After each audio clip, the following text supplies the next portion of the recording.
बुशी डॅमनंतर ना आम्ही येऊन पोहोचलो मॅप्रो गार्डनला, कारण आम्हाला मॅप्रोचे काही प्रोडक्ट्स विकत पण घ्यायचे होते आणि म्हटलं चला वेगवेगळे प्रोडक्ट्स आपल्याला पाहायलासुद्धा मिळतील. पण त्याआधी आम्ही गेलो मॅप्रो गार्डनमध्ये आणि खरंच ना खूपच सुंदर असं ते गार्डन होतं. मस्त पाणी आणि लोकांची गर्दी पण तिथे पाहायला मिळाली. प्रथा तर पाणी पाहण्यामध्येच गुंग झाली होती. नंतर ना तिला त्या पाण्यात दिसले फिश, मग काय ती तर तिथून निघायचं नावच घ्यायना. मस्त असा फोटोशूट करून घेतला. खूप सारे वेगवेगळे गेम्स पण तिथे अरेंज करण्यात आले होते. नंतर ना प्रथाला दिसलं तिचं फेवरेट जम्पिंग जपांग, मग काय ते तर ती खेळाशिवाय गप्प बसणार नव्हती.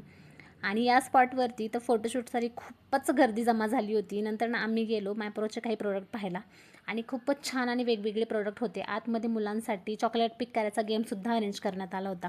नंतर ना वेगवेगळ्या प्रकारचे कुकीज, चॉकलेट्स आणि सरबताचं टेस्टिंग आम्ही केलं आणि नंतर ना प्रथासाठी जाम, चॉकलेट्स आणि सरबत याची खरेदी केली. प्रथाचा गाडीवरती बसण्याचा हट्ट पुरवत आम्ही निघालो. येताना उशीर झाला होता, रात्रीचे 9 वाजले होते. मग बाहेरच जेवण केलं आणि असा आमच्या दिवसाचा शेवट झाला. भेटूयात एका नवीन ब्लॉगमध्ये. चलो बाय.